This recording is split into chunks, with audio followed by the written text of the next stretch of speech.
Hi, this is the Social Gelo with Angelo show. My name's Angelo.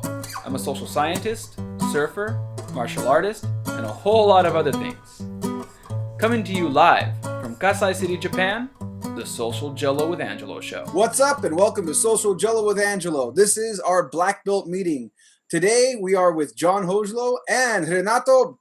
Man, I'm gonna mess up your name, brother. Bernardino. Yeah, it's like San Benardino, man. Oh, I did it. Okay, wow, I did it right off the bat. Yeah, he got your name right this time. We'll come back to my name later. Oh, did I say Hojlo again?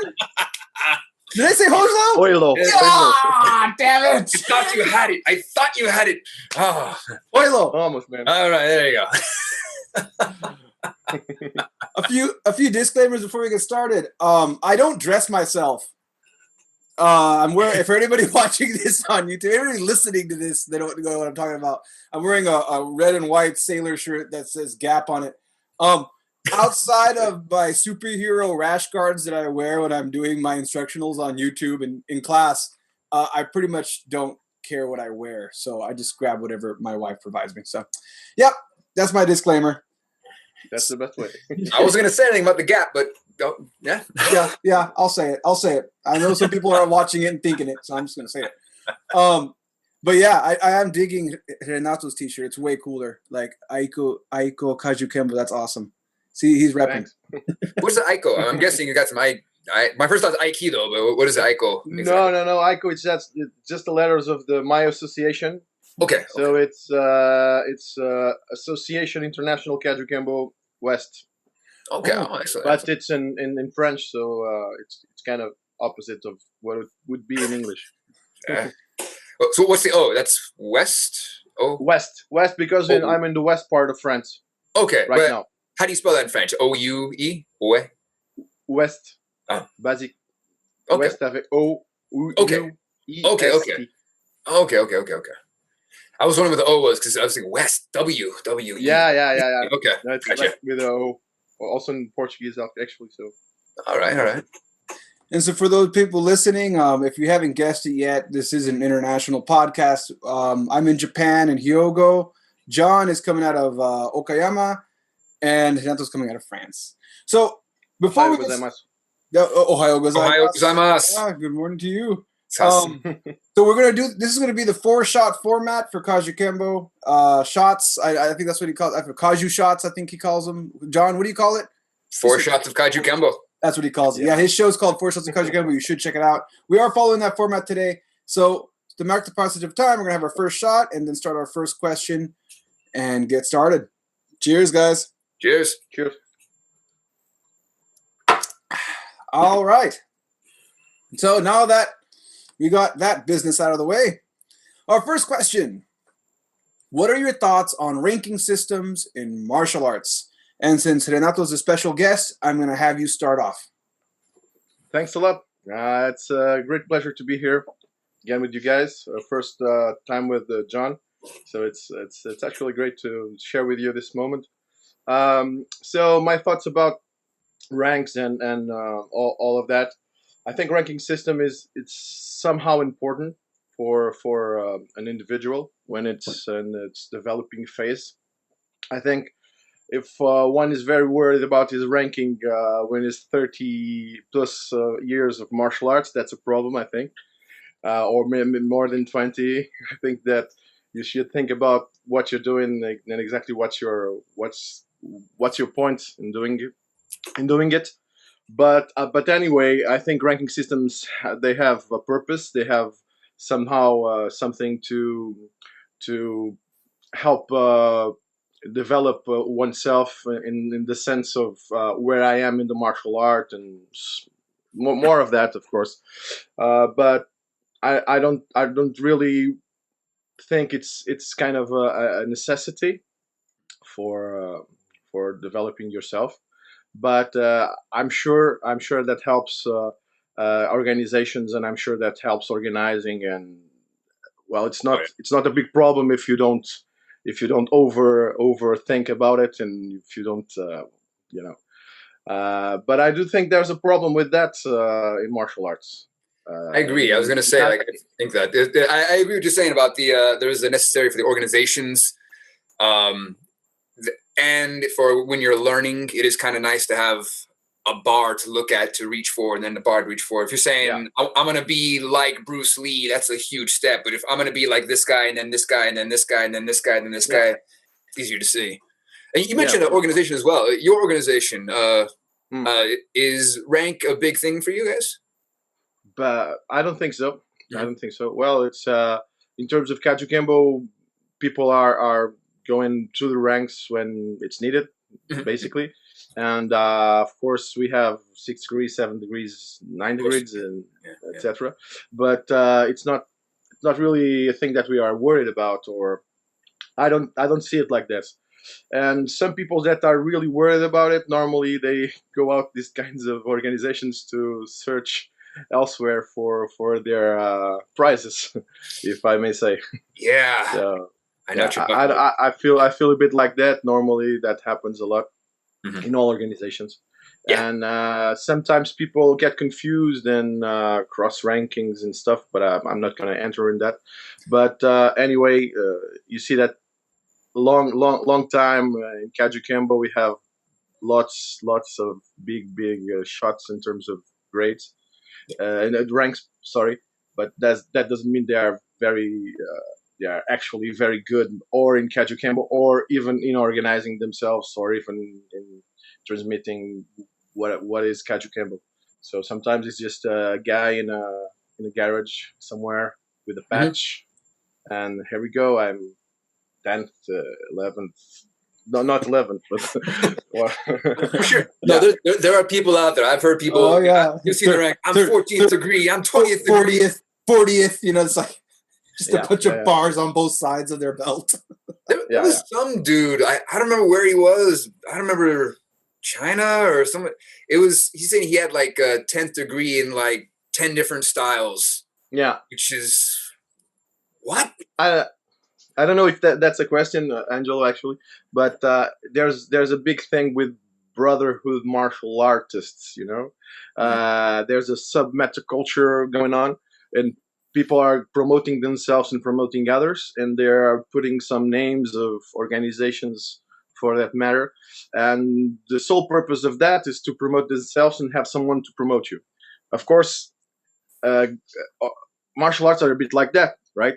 You have your own group, and you're recognized by your own group. Maybe you're not recognized by other groups, but by your own group, it's some kind of recognition.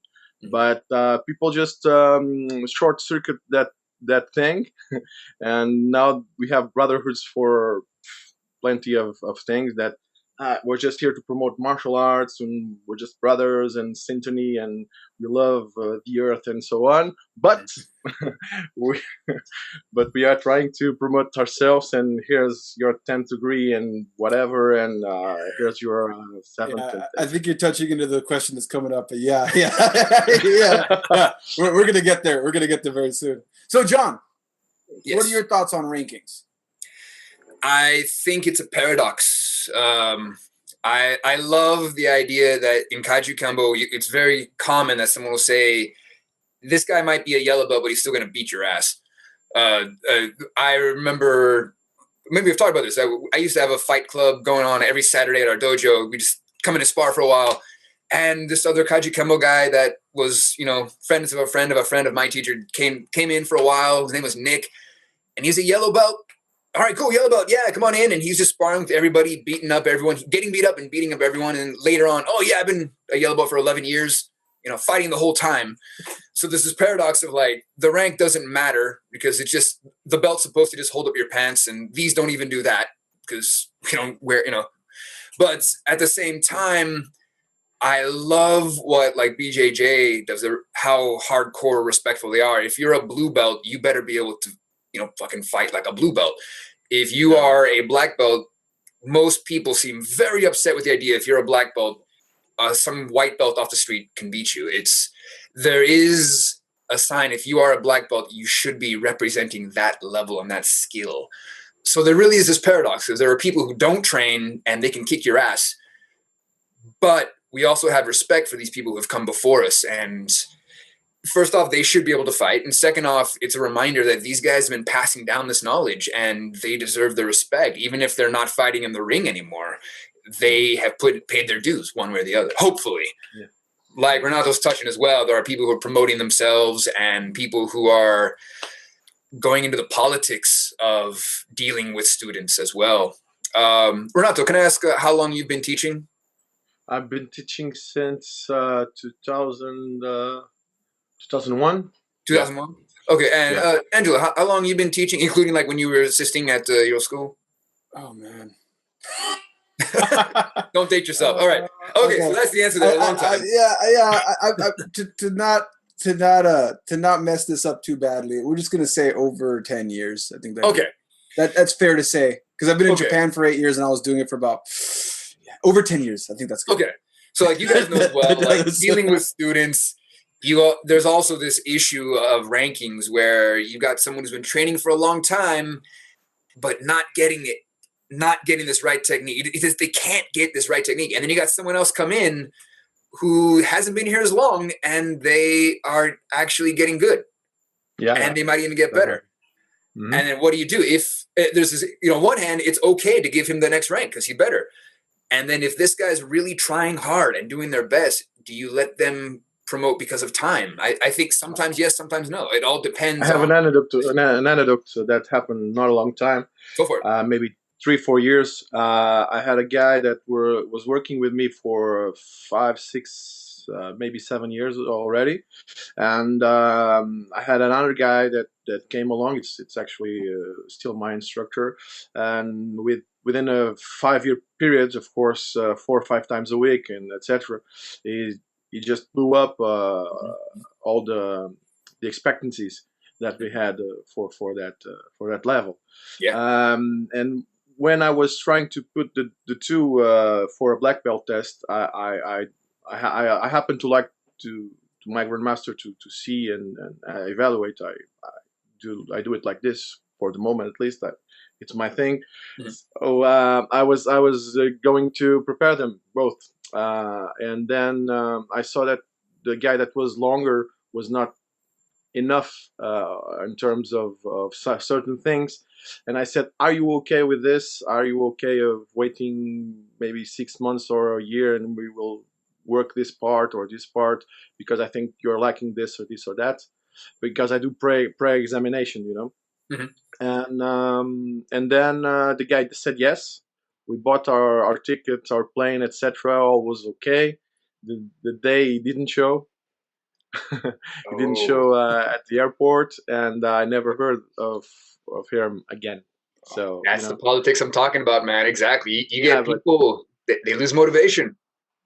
Yeah, but I didn't felt it. If I really felt it, maybe because it was seeing things right now. If you went out, maybe it's a good thing in one way because it was a bit toxic of bit personality toxic maybe in some way, but on the other hand, if I really felt that it was not okay, maybe I would do something different. Mm-hmm. But I felt that he was fine with it, and actually he wasn't. So it's a big thing, It is for some people. And then what happens, what I can add to this is people always, I had to finally write something. For the longest, I had my curriculum all up here, and I would promote my students according to what was up here. But my students were just like, why did I get promoted? What did I do? How'd that happen? How come that guy got promoted? And they'd ask me these questions. And I'm like, all right, here's what I'm going to do.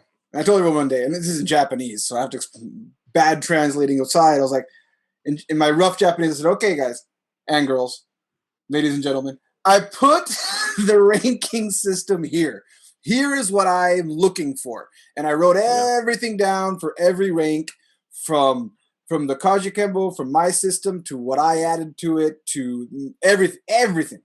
And then what happened was some of the students were like, that's a lot. and then some of the other students were like, oh, I could do that. Right? Yeah. So now this brings me to right now. My anecdote, I have this boxer. He has absolutely zero interest in forms and never will. be doing forms. I can tell you that right now. He's not going to do it. He's a professional boxer. He's not going to do forms. I don't expect him to. He's been working with me for 2 years. I don't think he's gonna. I'll make him do it, and I just see his face like, he'll do it because I'm telling him to. but I can already tell this guy is gonna be one of those guys like John Hackelman's. Whenever I interview him, he's like, "Why am I doing this? Shut the fuck up and do it. And when you get your black belt, you can do whatever you want." And I can tell once he gets his black belt, he's gonna do whatever he wants. So I'm like, we're wasting everybody's time here. Like, I see where this is going. So rather than dragging this out, I've just been having this guy. I'm like, all right, I've been just showing them our self-defense and teaching him the system in a way that he can digest it. Mm-hmm. And I reminded everybody. Everybody moves through. I wrote this down only because you asked me what I know. I just wrote down everything I know. But at the end of the day, I have what I was taught, and then I have the stuff I learned after. Mm-hmm. And then I have the evolving. As we all know with Kajukenbo, we're always evolving. Then I have the evolution. So I have to look at all those things when I'm promoting someone. So I always told them, hey, I'm looking for what's your Kajukenbo, and how are you going to grab the information I'm teaching you and digest it in a way that follows this map somewhat. Mm-hmm. So some of them are like I'll say his name. My student Shinji, he's like on point. He's like, okay, I have to know this much about MMA, this much about jiu-jitsu, this much about kickboxing, and this much about the forms to get to the next rank. And he's like systematically doing it all. But I think he's an exception, not the rule. This actually comes back. We had our podcast, Angelo. We talked about people on the ASD spectrum. There are some people that just need a list. They need to write it down. I was talking to my wife actually, because my wife trains once in a while, and she's got a very particular type of mind. And even she was like, I need to have a video of just where the hands go when I'm doing kata, just to know where this is. And I understand that, because some people, they think a specific way, and the ranking will help with that. Other people, it's not going to do anything. Like I said, Shinji, that's just the way he learns. Yeah. All right, guys, let's reload. Refill. Get ready for our second shot here.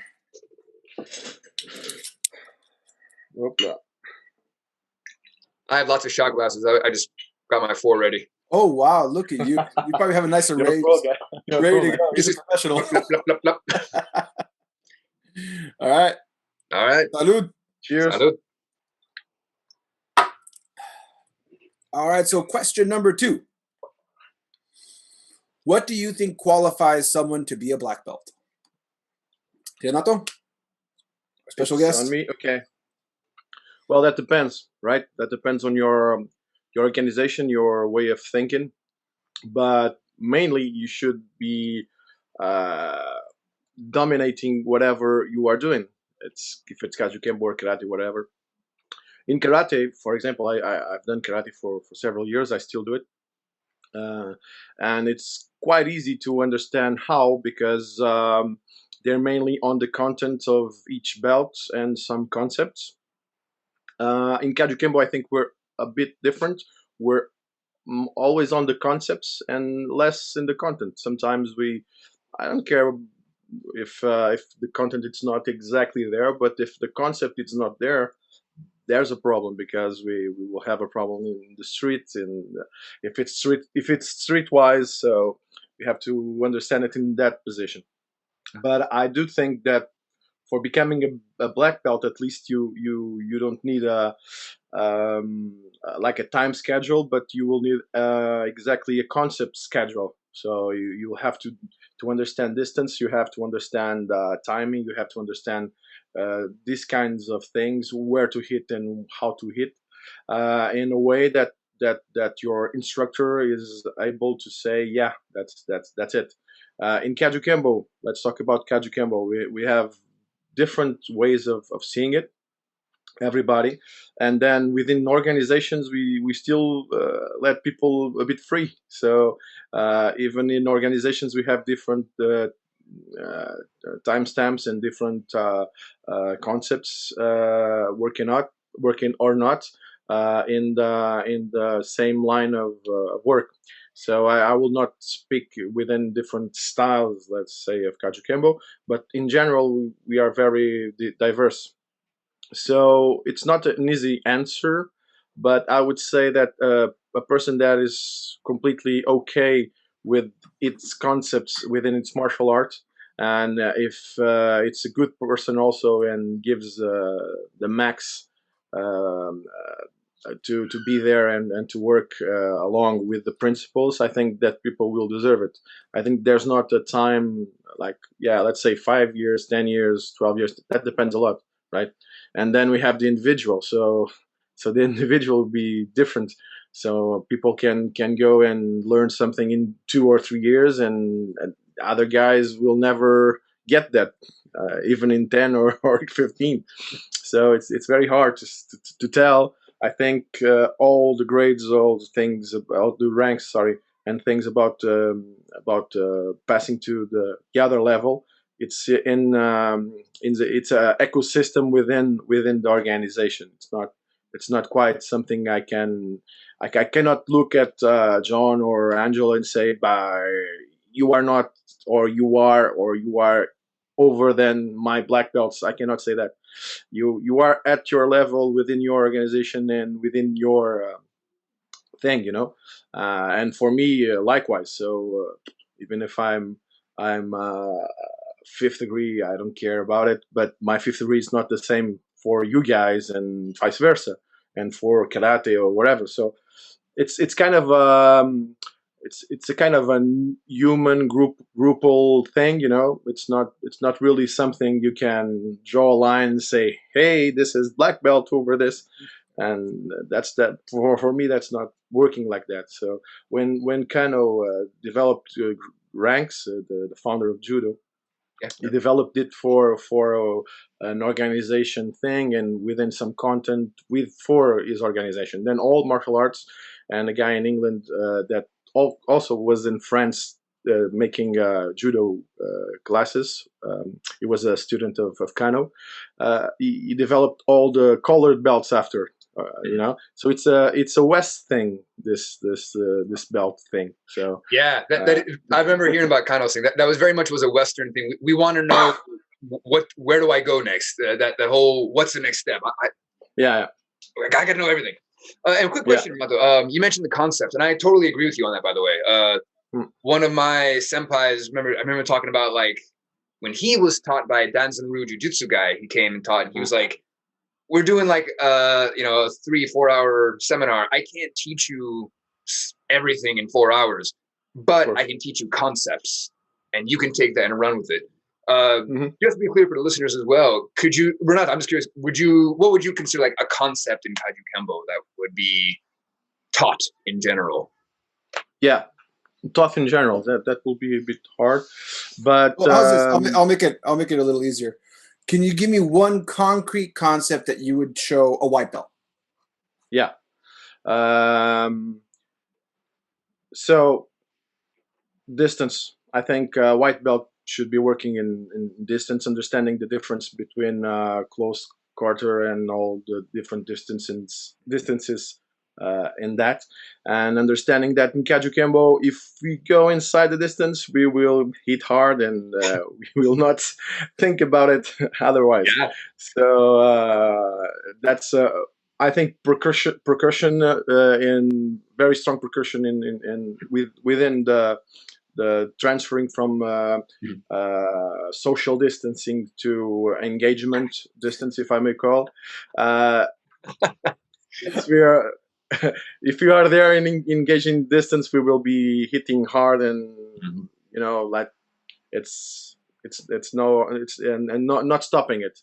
I do the pressure thing a lot in terms of in Kajukenbo, at least with my grandmaster, we are working a lot in pressuring the line, if you know. So you have a line of in Insung, for example, we have center line. So we will adapt this line, but we are always pressuring with strikes. So if we start that mass there, we will not stop until it's over. So this is the first concept, I think. Distance, and when it goes, it goes. That's a great concept. I remember one of the coolest lessons I learned: timing and distance, way more important. Power, speed, a lot of other things. Timing and distance together. Sure. Yeah, I agree. Sure. Yeah. So, John, thoughts about black belts? I think we've beat this horse to death so many times, but let's do it again, John. Let's do it again. We'll qualify someone to be a black belt. The zombie horse is still alive. Hope there's no animal organizations. I just got your show kicked off YouTube, man. I'm sorry. PETA's coming after me.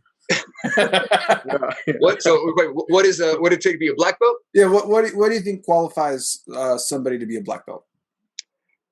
The understanding of the art. I agree with everything Renato was saying. I feel that coming back also to something we said earlier about the techniques, the grab arts. You had your boxers. I'm not going to care about forms. A big thing I'm telling all my students is, I'm going to teach you these punch attacks, these forms. If you forget them and you come to class, honestly, I don't care, because you're not going to do, Pignon 4 in a fight. You're going to learn the concepts from the fight and apply it to your sparring later. So I don't care if you remember everything. I care that in the class, if we review it, you pick it up again quickly and you hit. I tell students, as far as belt rankings all the way up to black belt, if you can do a punch like a purple belt, that's a sign you're a purple belt. If you kick like a white belt, then that's a sign we got to work on your kicks. I don't care. So to be a black belt, you got to do these techniques. You don't got to remember them when we work on them in class, even if it takes a few minutes to bring it back. You need to do it like a black belt. You need to have the heart of a black belt. When you're tired and you don't want to go anymore, you got to keep fighting. Kajukenbo, unity of mind, body, and spirit. So when your body and mind's tired, I want to see that your spirit is continuing like a black belt would. I honestly don't care about the forms and all that stuff. The other thing, also coming back to what you said earlier, another thing I tell people is you got to focus on 5 techniques. Kajukenbo shows, hundreds of techniques, 40 different ways to use your hands to hurt somebody. And then that's not even the rest of your body. But as a black belt, you've got to know what techniques are going to work. You got to know what techniques apply to you, and you've got to be able to apply them in a fight. And then above all of that, you've got to show me that you understand what Kajukenbo is. And to me, that means the aloha spirit, understanding the spirits of, pono, aloha, of being a good person. To continue this question, I go on tangents. Sorry, Renato, if I go on this. I do tangent after tangent. But I think MMA is doing what Kajukenbo was doing, 70 years ago. What works, take it. In a way. What doesn't work, get rid of it. Yeah. So what's the difference between a Kajukenbo black belt and a guy who's been doing MMA? Besides weapons and all that stuff, it's the fact that Kajukenbo started in Hawaii.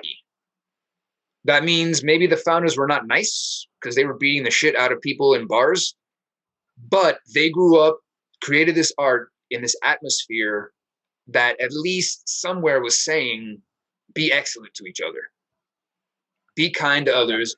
And I want to see my black belts not only being able to fight, but also to be humble. Hey, this BJJ guy just kicked my ass. Well, I'm going to go to his dojo and learn, and I'm going to make friends, and to respect the people who show you respect, and to respect the people who deserve respect.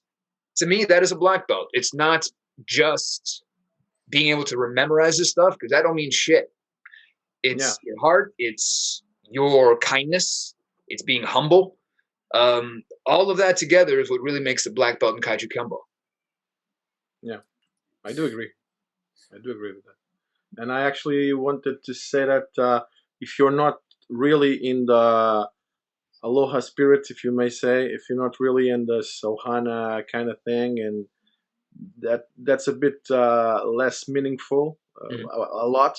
If you're a Kajukenbo and if you are wasting this part of a beautiful thing, as you said, people that came together with the spirit of learning and with the spirit of sharing.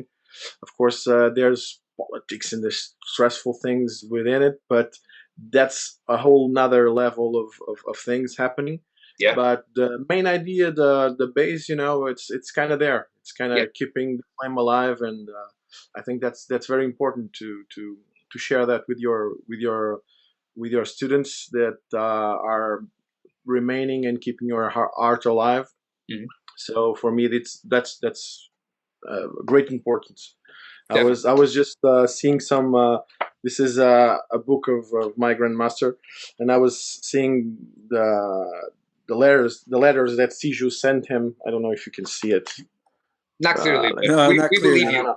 But we will We take believe the pages are not blank. we believe the pages are not Yeah. blank. Oh yeah, we can see Oh, it there we go. They're not blank, at least. So there are lots of nice letters that he sent him in manuscript, and it's cool to see the relationship between them, and that's what we're looking for, right? To have this kind of relationship with other guys and with people that we love, actually. And Yeah. that's what I can say. Like, that's what became the mission statement of this podcast. Like, I wanted to get to know people that did Kajukenbo from all around the world, and I used the internet to do that. One of the things that I really saw was how, no matter how different we are, just me being Kajukenbo was a foot in the door to be able to talk to the people that came on the show. So that's one of the things that I believe, like you were talking about MMA and the differences. That's one of the things MMA does not have. If you're if you're in the top team, whatever top team you can think off of the top of your head in MMA, and you work your way up in the UFC, that doesn't guarantee. They make a big deal, actually, if you leave your team to go train with another team. They make a big deal about that because they have like these. There's a lot of money involved, and they have their own politics involved with this stuff. Yeah. While with Kajukenbo, we wouldn't make that big of a deal about it. If someone goes across the world to go train with some other Kajukenbo team, we're just going to be like, cool. Well, how were they, and how was it, and did you have fun? The question wouldn't be, why did you go train with another? Because we're all Kajukenbo at the end of the day. Kind of answering. I think the problem. Oh, go ahead. Sorry. Go ahead. Oh no, go ahead. All right. No, I think the main problem. Sorry. Go ahead. For real, Renato, you belong in Japan. Those. Please go ahead. Something happened after Siju's death, of course. So we see that in all of the styles, the big styles, whenever a founder dies, and unfortunately that came to be a problem afterwards, and still is in a kind of a way. But if you keep the respect on in terms of I'm going to United States to, I don't know, Oregon, and I will search someone who trains Kajukenbo, whatever. I had guys from Canada in Lisbon training with me. I had guys from several parts of the world that call me, hey, I've done Kajukenbo or Kempo-wise something. Let's see if we can work together, of course. And that's the main importance here, I think. Of course, there's this political problem that was born, of course, of the situation, not otherwise. And some people took advantage of this, and that's a shame. But anyways, there are always good guys in every organization. There are always I don't care if I don't do the same alphabet or the same counter strikes, whatever. If we're not exactly the same, but the aloha spirit within, that should be the same. Yeah, I agree. And one thing I make clear as well, when you talk about the aloha spirit and Pono and all that, I've been to Hawaii twice in my life. I'm like totally the opposite of a Hawaiian, but still the elements that show up in the art, that is what separates us. Even if you've never been to Hawaii, these people that came to California first, and then they spread it, and they had that attitude in there. Those had teachers taught the students. Those students developed the same attitudes, and that's universal, right? Exactly. Yeah. Well, guys, with that being said, let's move on to our next question. Let's see what. Where's the button? Oops. port wine from Portugal, if you are wondering. How much for a bottle? How much for a bottle? It depends of the bottle. How much are you selling it for? This one is actually very cheap because, but you can have port wine like 50 years or more, so Yeah. 2,000, 3,000, 5,000, maybe 10,000. Whatever But works. This one, no, it's very cheap. It's about $15 or something. Okay, that's more of my price range right there. I don't know if you have it in Japan, but all right, time to open nice a breakfast for me. It's got all your basic vitamins. Okay, let's open a can of worms here. What are your thoughts of grandmasters and martial arts systems? Here we go. I hate the name. Here we go. I hate the name. John didn't even wait for a turn. No. No. Let the guy speak. I hate the name. Now, I respect people. I know a lot of grandmasters, and I love them, and I respect them. And one of the things I respect the most about them is I ask them, "What do you want me to call you?" And just call me Tom. Just call me Ron. Yeah. Just call me Peggy. But the name itself, I hate. I really hate the name. Anyway, continue your question. Well, I've been lucky enough that all the grandmasters I've met have never pooled. We call it pooling rank in what we do.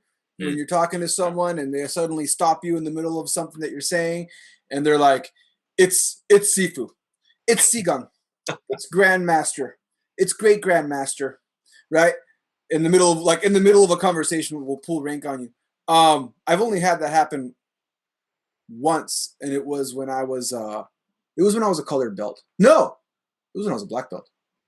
But all that aside, Renato, thoughts? Well,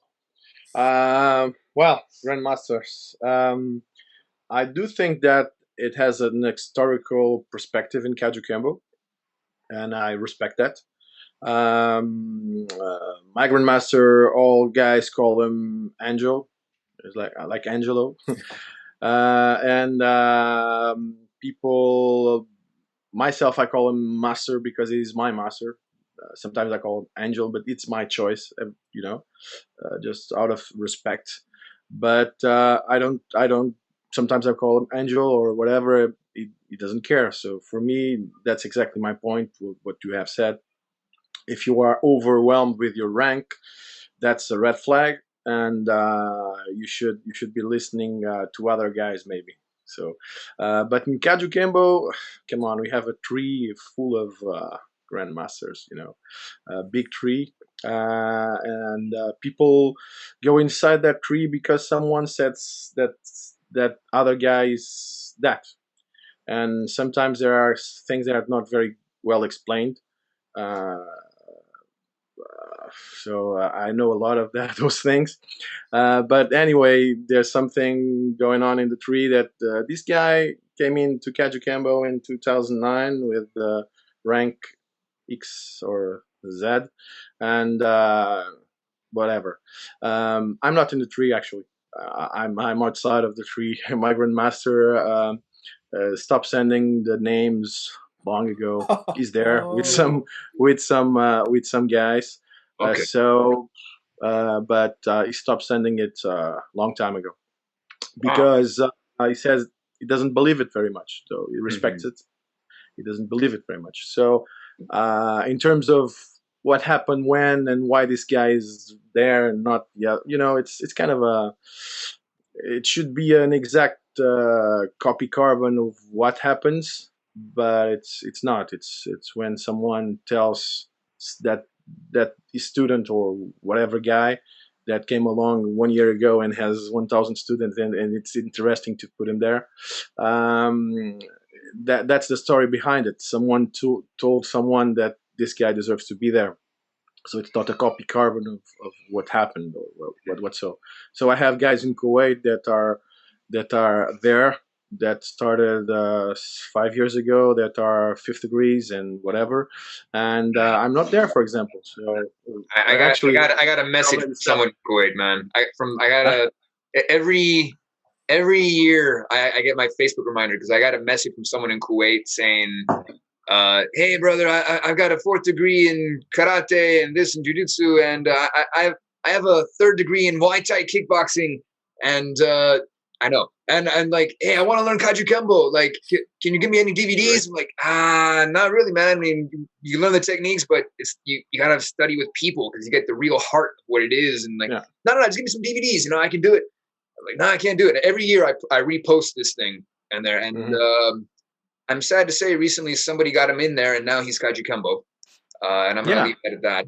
But yeah, but I known guys that started some years ago. They were yellow belts in Kajukenbo, and now they are 7th, and they are respected for the community.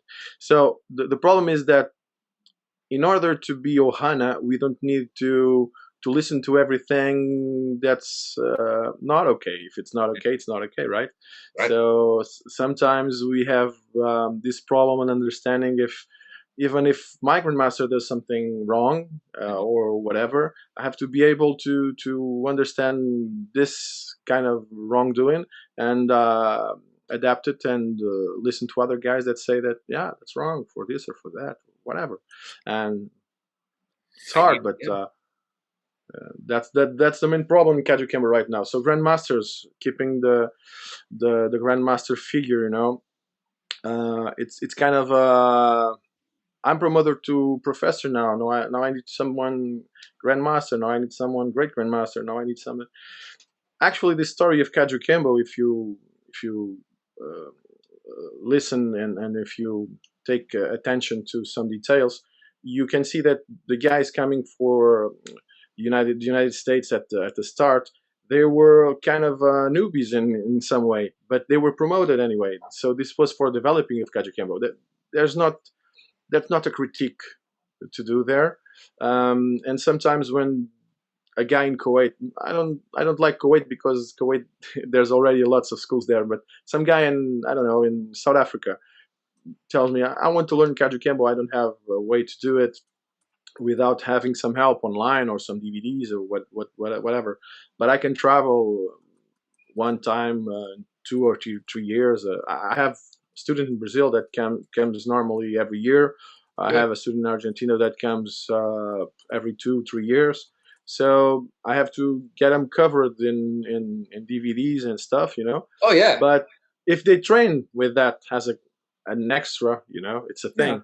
And then if they don't train with that, that's another. Yeah, as long as they're traveling and meeting some people. And also, like, what I was going to add is, Hackelman explained how he's got an online program, right? He's a UFC coach, and he's got an online program. And I asked him about this, and he said, yeah, you can get all the way to brown belt with my online program, but we all know that a brown belt in Kajukenbo, a brown belt in any system, that doesn't mean shit. Black belt, that's what you're going for. So, like, let's be honest here. If you're going to system, saying, oh, I'm a brown belt, yeah, I mean, you get some street credit.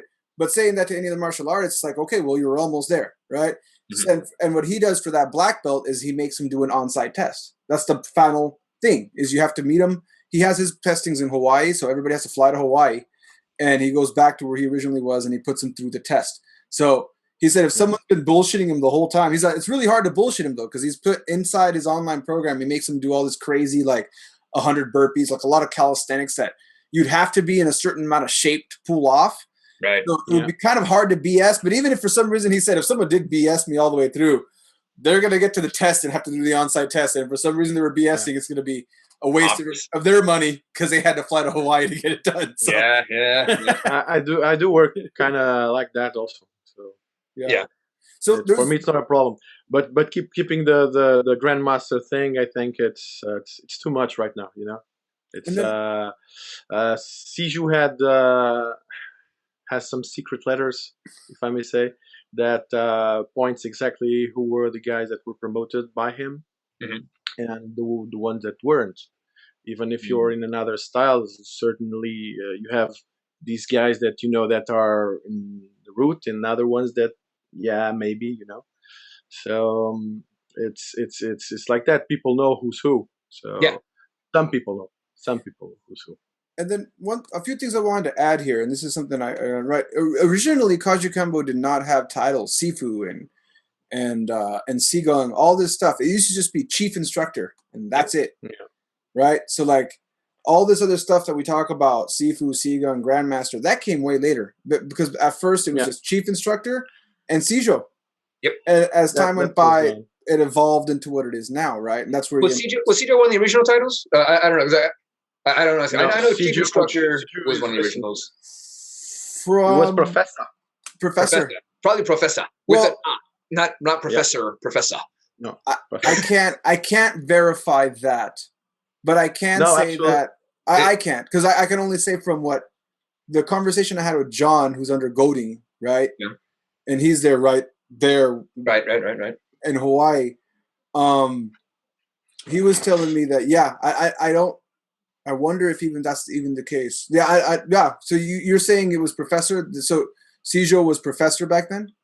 Is that what you heard? Yeah, before the 70s until the 80s, there are videos that attest that. So he's only Professor. And only one, right? He was the only professor. Like it was one. Yeah, and afterwards he started promoting people, and then because he was promoted also 10th degree by the Chinese Kung Fu. I don't remember the name, but the Chinese community and of Kung Fu in Hawaii. So he was respected as a 10th degree and founder, and so from then it was called also Siju, and that's why we use Sigong, etc. Chinese terminology. Yeah, I think I want to say that Al de Cascos helped bring in the Chinese. Yeah, I was trying to arrive to that. So Al de Cascos was in the 70s was very influent. So they had some small problems in the way, but then they came back. Okay, whatever. So he was trying to do Kajukenbo.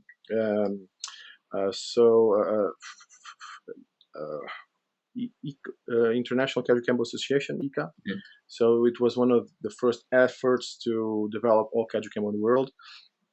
Actually, my grandmaster was also there, and then afterwards they were putting together the Chinese terminology and all that stuff, and that's it. Then we actually, after there's a mix, because professor and grandmaster is Western terminology, so we should say Sitangung or whatever, and Siju or whatever, but there's a mix within the terminology also.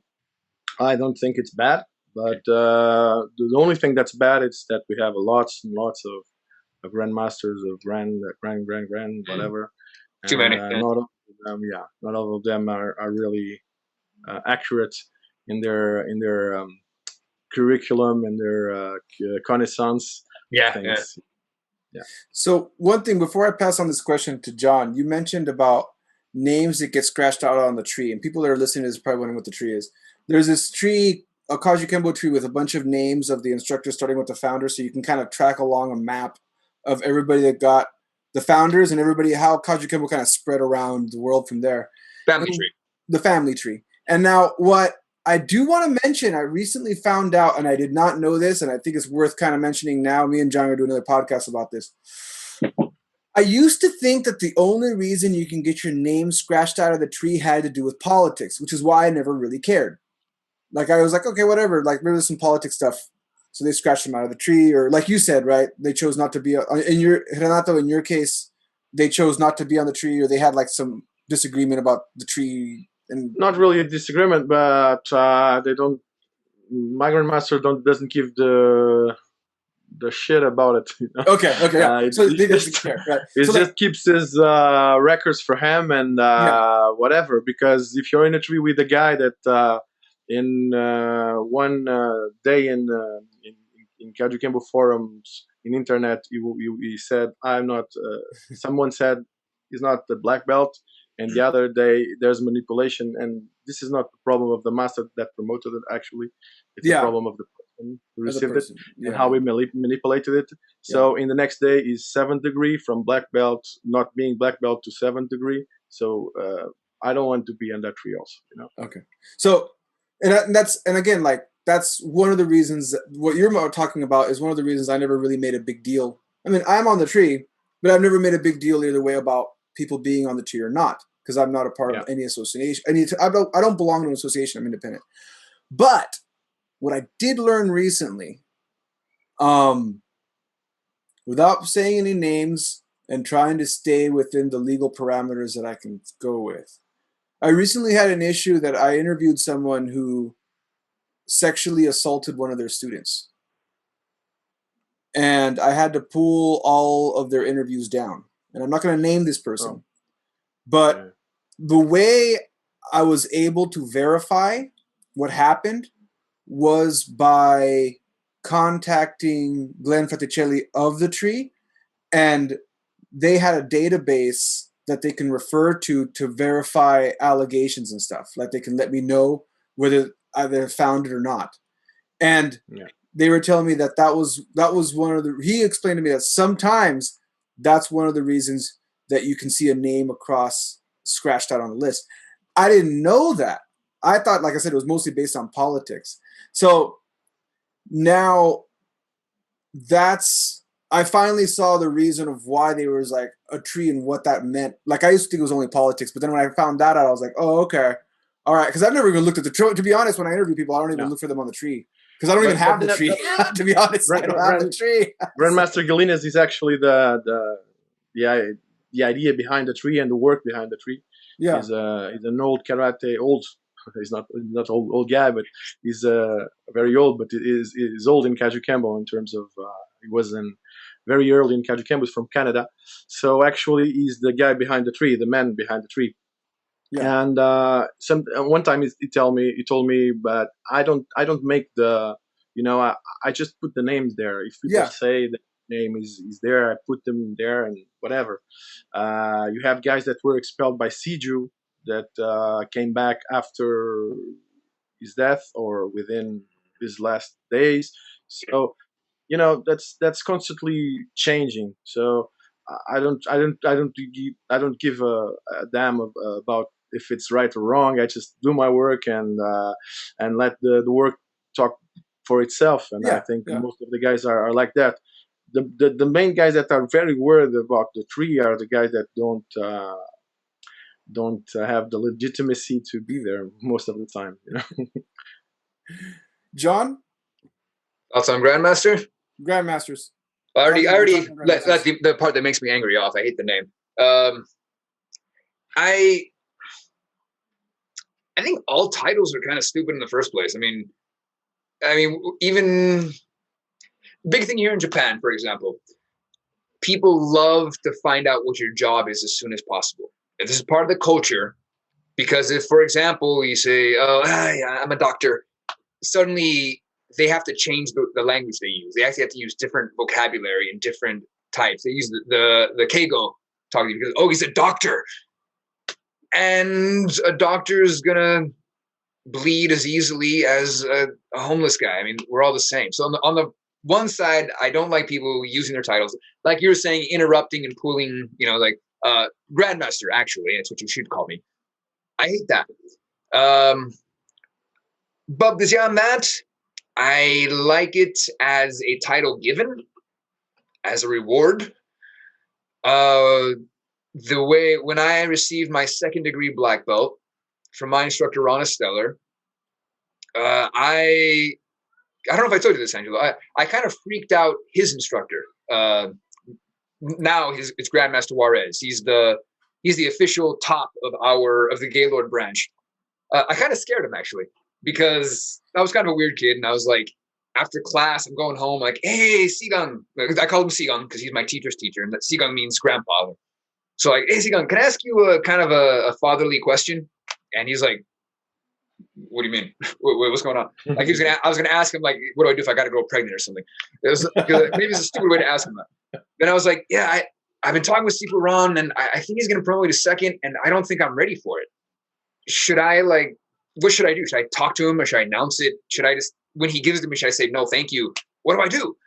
And he was like, well, he gave me some of the best knowledge I've ever had is sometimes you don't feel you deserve something. Maybe you don't feel you deserve a title of Grandmaster. You don't deserve this.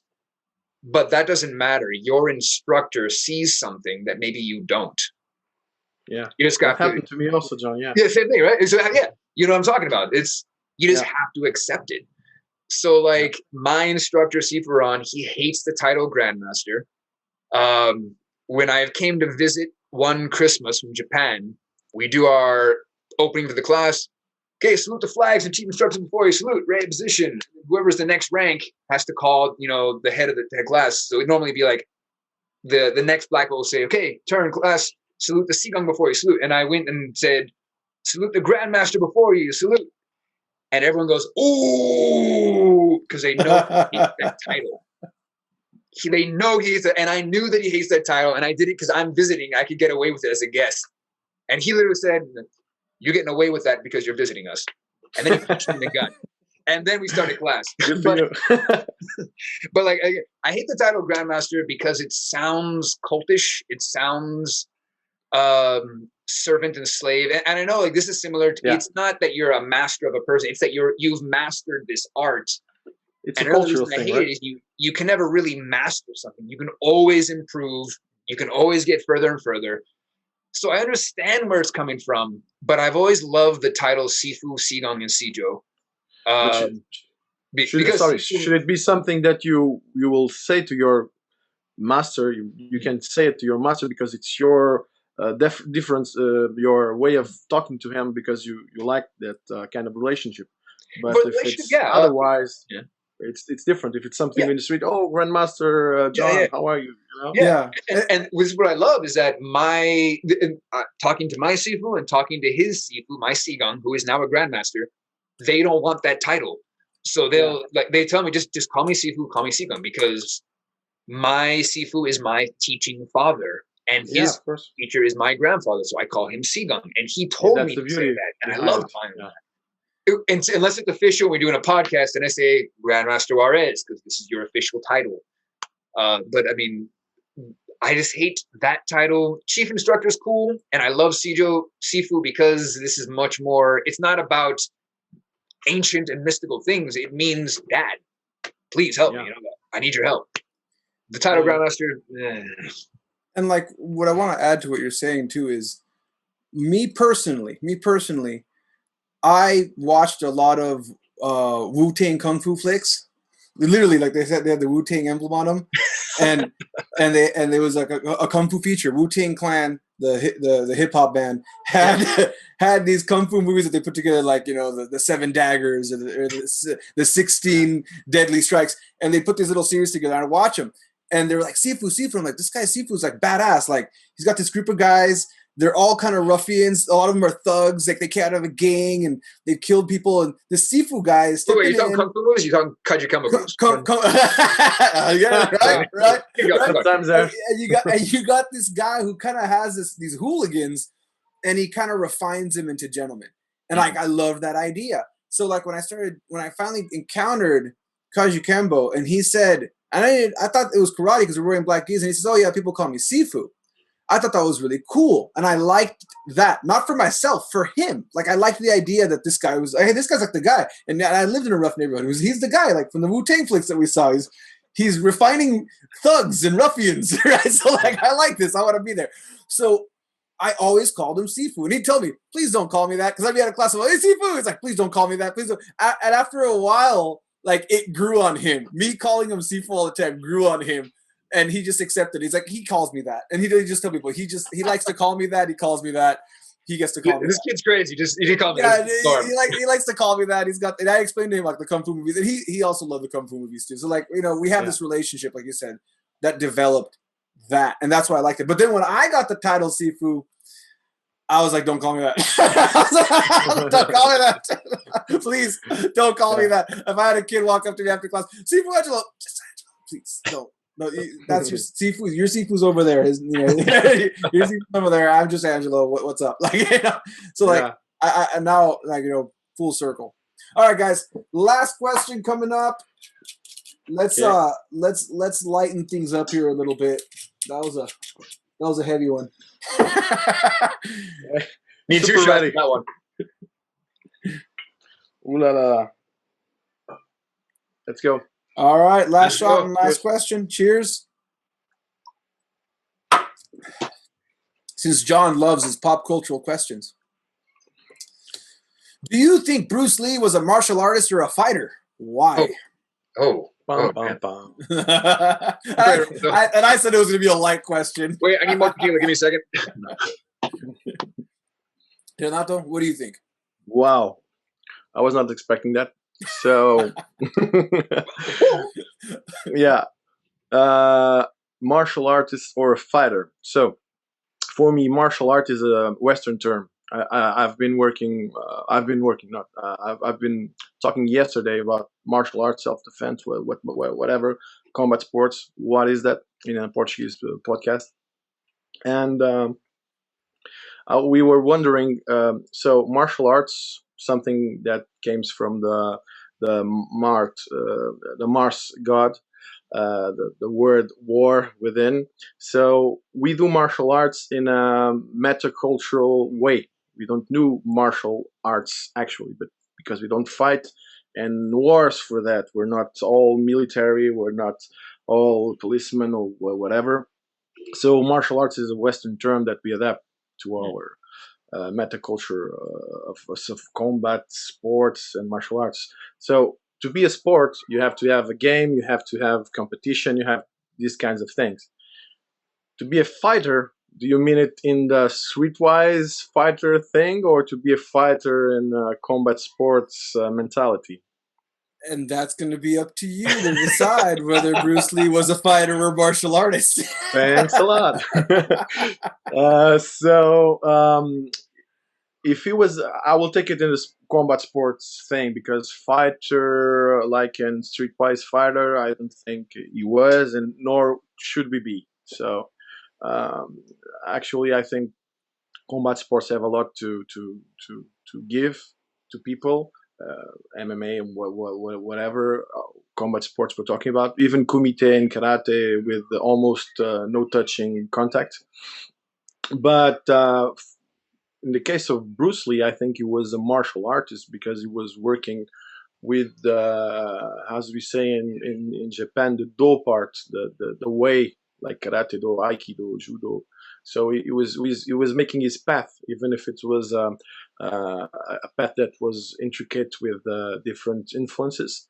But he was working on this path. So for me, he's a martial artist in that sense, in the modern Western sense of martial arts, because actually you don't do anything that's martial. We don't prepare to die. We don't. Yeah, we just do our thing, and we call it martial art because it's kind of a marketing thing. There's no actually you call it budo in Japan, so it's not exactly martial arts. So we just adapted that culture to our Western culture, and because we were, you see, in 1900 Japan, they had still this kind of pre-industrial kind of thing going on. So they were the art of war was still very worked on, and people were sometimes in peace and developed that. So, and in the West, we forget a bit about it because we had to all the historical European martial arts, for example, they were almost disappearing and taking all the normal fighting and brawling outside in a different way. There was not exactly the same mentality as in Japan. So that's why we see this Japanese Oriental thing of martial arts, but it's us that invented that term. So it's kind of a difficult thing to work on and to lean on in terms of analyzing, because it's a thing that you call your dog Anthony, but it's a strange name, right? So so if it's your responsibility, so if it's all your responsibility, you can say whatever you want about this Anthony dog name. You could call it other name, but you just said it was like this because it's my way of seeing it. So you can call your dog Grandmaster if you want. Yeah, of course. And there's a lot of grandmasters to name. My dog is a grandmaster at walking, I tell you that. Yeah, it would be a nice walk every Sunday. So for me, he's a martial arts in a martial artist in the Western term. He's also a philosopher, etc. certain parts of his work. So for me, that's it. And actually, it's nice that you just erupted like that, but you erupted within the Kajukenbo community also, in the great Long Beach internationals at Parker made, and the first footage that we have of Bruce Lee doing something nice. It's from the Kempo Championships, and people call it karate. Because in the United States, all you do with punches and etc. is karate. It's all karate. Yeah, if it has punches and kicks and gis, it's karate. It's not karate. It's karate. Oh yeah, and karate. Actually, I shouldn't say just punches and kicks. If you're wearing a gi, they'll most likely just say it's karate.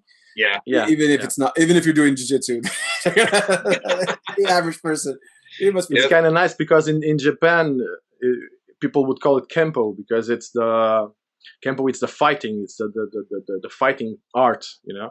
So and afterwards in the West, mainly in the United States, that influenced the world, of course. There's the karate thing going on for every discipline, for every guy. So I'm deviating a bit, but actually to give some context, I do it all the time, man. I said earlier, you and I are the same on this. Yeah, but of course you like Dream Theater, right? So. Yeah. Oh yeah, we were talking about this. You see my poster too. Yeah. That's also the other reason we go on tangents. The music does the same thing. Yeah, of course. And I like the. I'm deviating, but go. Rant away, please. One concept I do like to explain in Kajukenbo is the tempo use. So if you know a bit about music, you have down tempos, right? So in Kajukenbo, sometimes if you work only in the tempo, will not disrupt the other guy enough to be defending yourself. So I do like to do my Kajukenbo has Dream Theater, for example, which is a band that works a lot in down tempo. Works. It means that you're not like this for people that don't understand, but we are hitting not only here, but we are hitting here, up, right? So when we're up, like bum, bum, bum, bum, bum. So you're not bum, bum, bum, bum. So this is kind of a thing I learned in music that I apply with Kajukenbo. So if you don't do music, if you don't understand the music, I may say in Kajukenbo, it's gonna be different. So I totally agree. I've said before, and I'll say it again: dancers make the best fighters. And I'm a terrible dancer, but learning music, the rhythms, the weird, like, what the hell was that? Those weird rhythms you add into your fight, it totally changes the way you fight. I totally agree with everything you just said. And that's not just because you said you're a Dream Theater fan. We're both. Oh, are you a musician too, Renato? Yeah, kind of. I had a garage band back in the day. But, so all three of us. All right. Kajukenbo band coming up. Oh yeah. Yeah, Kaju International Band. Yeah, stay tuned for the. Can I be Grandmaster? Stay tuned for our next album coming out called Grandmaster. Yeah, that would be great. Our hit single, Anthony the Dog. So, all right. So, John, what are your thoughts on whether Bruce Lee was a fighter or a martial artist? Definitely a martial artist. The thing about being a fighter, like Renato was saying, there's all these, what is a martial artist? That Western, Eastern thing, it totally changed what that means. There's all these different titles. I know there's only like one video of Bruce Lee actually fighting, like in a karate style point. And it was good. He was fast. I don't think we have enough proof in general for the world to say, yeah, he was a great fighter. I think most likely he was. And I say this from the fact Kajukenbo is very logical. If it works, keep it. If it doesn't, get rid of it. We just don't have proof to say he was great. I mean, his family will say, yeah, he was a great fighter. And people will say, yeah, he was a great fighter. And he beat Wong Man, very easily. We just don't have enough proof to 100%, yeah, he was great. We can look, however, at his students. I do know that, so again, my teacher's teacher was James Juarez. He taught our school in San Leandro, and Bruce Lee's students came to Juarez's dojo to spar once in a while because he liked the way Kajukenbo sparred. It was all dirty. You hit hard. There was no holding back. And they fought well. I heard from a biased source that we kind of kicked their ass because it was a Kajukenbo guy speaking. But the fact is, they came and they came back. That tells me Bruce Lee was a good fighter because he taught people who hit back, and like to take hits and kept coming. Most likely, yes. As a martial artist, yes, 100%. This goes back to fans of Dream Theater as well. Music, art, it goes beyond. As a martial artist, it's not just beating the shit out of people. It's making it into an art. As we were talking in our last podcast about Aikido, on average, people fight, 5 times in their life. Some people fight every day. Some people never fight. So why do you train martial arts? There's so much more behind it. There's the physical health, the mental health. There's how it makes you a better person. All the stuff that martial arts does to change your life. Yeah, Bruce Lee showed all of that. On top of that, his goal, he basically quit teaching to become a movie star at one point, let the dojos keep going, because that was his goal, was to change the world. He was the first person, I believe, to show a Chinese American as a badass action star. That changed the world. That changed the view of Chinese people. I don't think he was the first Asian to be a badass, but he was the first Chinese to be a martial artist, to be an action star specifically. And that was a goal of his at a time, and that was a good thing. That changed the world. That, to me, is a martial artist. It's art to change the world using the war, Mars aspect. Martial artist, 100% yes. Fighter, most likely yes. And that is my long tangent-filled answer. Yeah, my answer is much shorter. Just Drink looking more.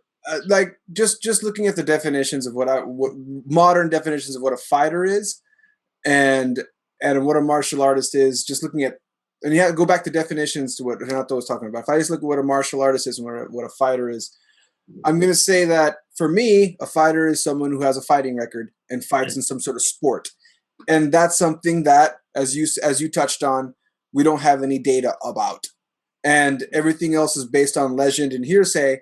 And because of that, I can't really say fighter, but I can say martial artist. Does it mean there's a big difference between saying could he fight? That's a different question. Nothing. But as far as the definition as a fighter, I probably wouldn't go towards fighter as much as I would go back leaning towards a martial artist, someone who practices an art that includes how to defend yourself. And that's where I'm going to say that's who's a martial artist. And I'll make it quick because we're running out of time here. Sorry. That's all good. I will leave the question for the next time. Why is it an art? Yeah, that's a whole other podcast. Why is it an art? How? Why is it an art would be. But sometimes in an art idea, you have behind something a creation, right? Mm-hmm. And you have to. It's implicit that you will do something to the other guy in the other side that is looking to your art. Mm-hmm. So, besides your sparring partner, what are you doing artistically? Mm-hmm. Mm-hmm. And to bring this back to Grandmaster as well, again, the title, one big thing I do respect about martial arts is the black belt first degree is supposed to be the beginning of your training. And then second, third, fourth degree, you should keep training. You should continue fighting and training. But a lot of it at that point is what you're giving back to the world, what you're doing for the art. It's not just how hard you can punch a guy, because when you're 80 years old, your strength's going to be gone. But what have you been doing? What have you been teaching? What have you been instilling in other people? That as well is the art that we're not just talking about, I think. Mm-hmm. Well, that wraps up our show. The music is playing, I believe, at this point. We don't hear it, but it is playing once I've edited it. So the magic. It's movie magic. Moving it on to where we can contact people real quick. Renato, where can people catch you? Where do you want to promote? Yeah, not much right now. I'm actually just in transition in terms of Kajukenbo projects and all. But you can find me at Hybrid Karate YouTube channel. I had a small pause, but I'm going stronger right now. So I'll be talking about not karate specifically. I started with karate, but I will also talk about Kajukenbo that's the way about that's the hybrid part of karate that I like to talk. And I do think that we are in a kind of a way we are our ancestry is also in karate development in Japan in terms of what happened in Kempo and in Hawaii for sure. That's a very important part, and then jumping on to Kajukenbo. So that's what I'm doing right now, hybrid karate. All right, so you're there, right? Hybrid karate. You can do hybrid karate in a very American accent. HYBRIDKARATE. If you want to check it out, for those of you listening. John, where can they find you? On the internet, Kajukenbo Okayama. I am not a podcast host, but if you find our podcast, feel free to share it. I care less about. What I care most about, let people hear the name. If you like any of our videos, even up to Facebook, I'm trying to put little clips up. I want to get our name known. I'm not doing anything for money. I'm just got a very small thing going. I just want to get people to know about it in Japan. Find me. We have a webpage. You can check it out. I think the biggest thing is YouTube and Facebook, sharing any videos or clips that we have. That's the biggest thing you can find from me. It'd be a big help for Kajukenbo in general, not just in Japan, but around the world. And let's work together, guys. And that's under Kajukenbo Okayama, right? For everything. Kajukenbo Okayama. All right. And the big good thing about Japanese, it's just the way it sounds. All right. All right, everyone. Well, thanks for listening. As always, if you hit like, even better if you hit subscribe, it really helps my channel grow. I appreciate it. And catch you all next time. Peace. Aloha.